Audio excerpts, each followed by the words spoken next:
Hey guys, welcome back to Kicking It with Chico. Another beautiful day in March here in the Midwest. I'm just down at a spot, a little private beach here off of one of the trails around Carlisle Lake. Kind of become my new spot. Just got to work out in here with some of these rocks. A pretty darn good little workout, so pardon for breathing a little bit heavy here. But wanted to make a workout today about something that I struggled with quite a bit over the years, especially in my younger years. And I got you all pointing out there so you can see this beautiful day instead of looking at my ugly mug, okay? People pleasing. You know, being an only child and basically raised by a single mom most of the time, because my first stepdad was an asshole, and the guy after that, you couldn't really call him a stepdad. He was basically a turd as well. I guess I was always seeking approval. My mom always worked 2 jobs. I mean, basically from time 7, 8. I kind of learned to take care of myself, cook my own meals, do my own laundry, and make sure the chores were done, things like that. And my mom basically gave me everything I wanted.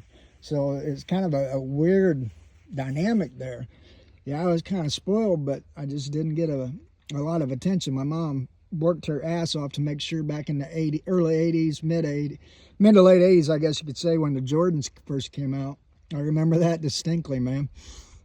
And yes, I had a Michael Jackson jacket, the red one with all the zippers, so y'all can laugh and comment all you want, but I was pretty damn proud of that jacket back in the day. Thought I was pretty cool. Riding to school on my BMX bike with my zippered up Michael Jackson jacket. But over the years, it really felt like I always needed company. I always needed somebody with me. I always needed somebody to talk to.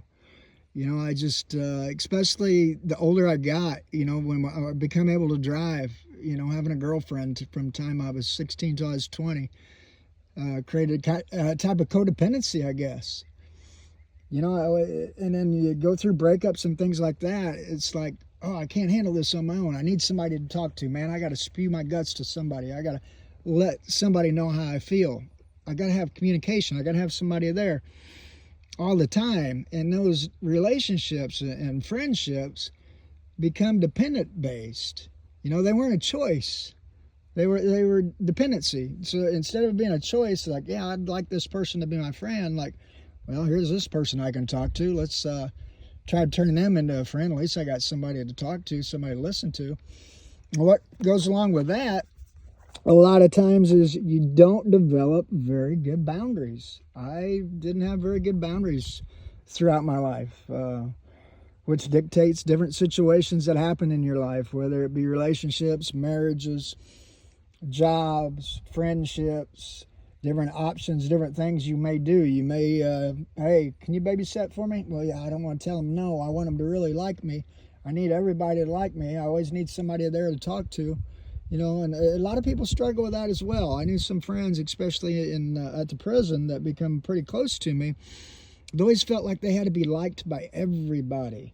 Not necessarily the inmates. I mean, that's not where I'm coming from at the prison. But staff, even though some staff were just turds and you wanted to stay away from them and they were just assholes, these people say, hey, I got to, you could just see it. You could sense it. And they would even admit it out of their mouth at moments of weakness. Just got to be liked by everybody. And I went through a phase like that. And again, what that can do is destroy a lot of boundaries that are healthy boundaries that you need to set for yourself. You know, that go around your morals, your ethics, and your values. And take the best thing, your best interest to heart in different situations. A lot of times you'll tramp all over yourself just so you're going to be liked by somebody. So somebody that you like, that you perceive they like you, and you need their approval for whatever reason, you don't want to upset them. You don't want to tilt the cart. You don't want to get them mad. You know, and what I found over the years, especially about 10 years ago, especially. So I guess, 45 years old. Took me a long time, man. Took me a long time. Is there is power in solitude. There is so much power in solitude, and just a little bit at a time. Sometimes it can be forced upon yourself. Turn that damn phone off so you can't text somebody. Deal with your own issues. Sit there by yourself a little bit. and build up to where you can spend a whole day, you can spend a whole weekend by yourself. You know, I had gotten to that point where I just needed time alone. I didn't need somebody there, and it come almost naturally, like, hey, I'm okay.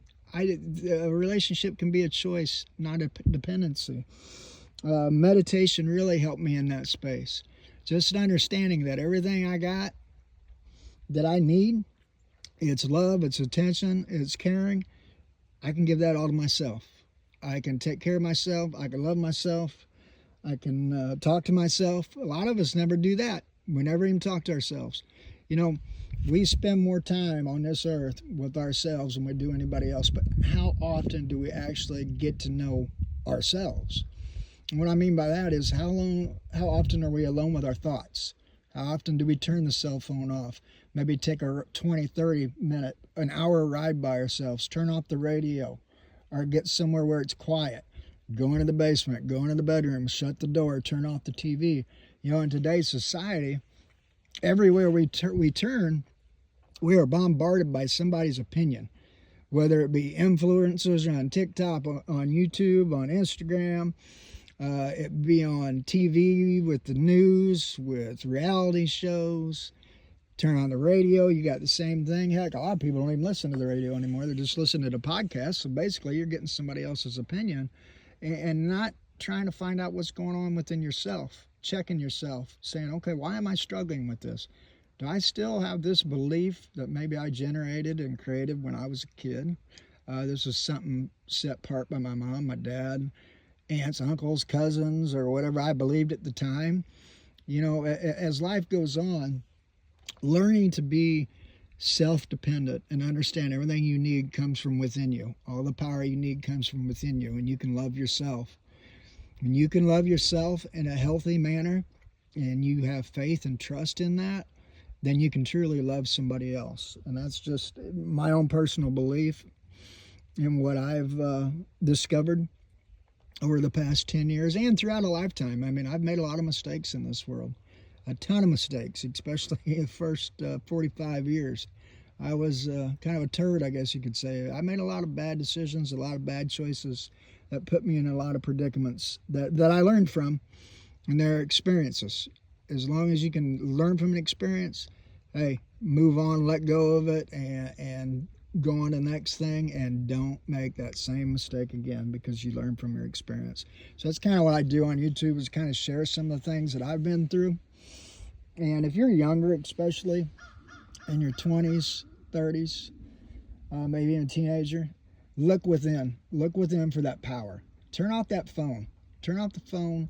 Spend some time alone. Go out on a hike. Go and do what I'm doing. I am out here by myself, and it is absolutely gorgeous. I could spend the whole day out here. Just nothing with me, the birds, and the water.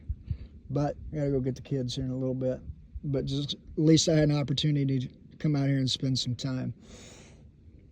So Thursday, got coming up on a weekend. Again, got another UFC pay-per-view, or it's not a pay-per-view. It's Roman Dolidze against Marvin Vettori. And it's free on ESPN. So if you are an MMA fan, that's something to get into. Being a diehard Steeler fan, I am hoping my Steelers do not sign Aaron Rodgers. Nothing personal against Rodgers, but he's going to be asking for a shit ton of money. Give me Mason Rudolph back as a quarterback. Only going to cost a couple million a year. He can do the job. And until we change coaches in Pittsburgh, there ain't much to look forward to anyway. Tomlin does not believe in modern day offense or even adjusting his defense. I love the guy. He's amazing. But, man, he is not an X and O's type coach. Just isn't. Never will be. Just the way he is. He's a leader of men. But when it comes to football strategy, he's probably not even middle of the pack. And yeah, you can say, oh, he's never had a losing season. Well, he can get men to follow him. And even with the schemes he comes up with, he can get them to play pretty well in a league with poor tackling right now. Last year we lost the last 5, total collapse, including a playoff. I think that's the last 6 years we've been bounced. Or the last 6 times we've been in playoffs, we've been bounced the first round. So anyway, if you didn't want any football info, there's a little bit of football info. But hope you all have a good day. Chico out.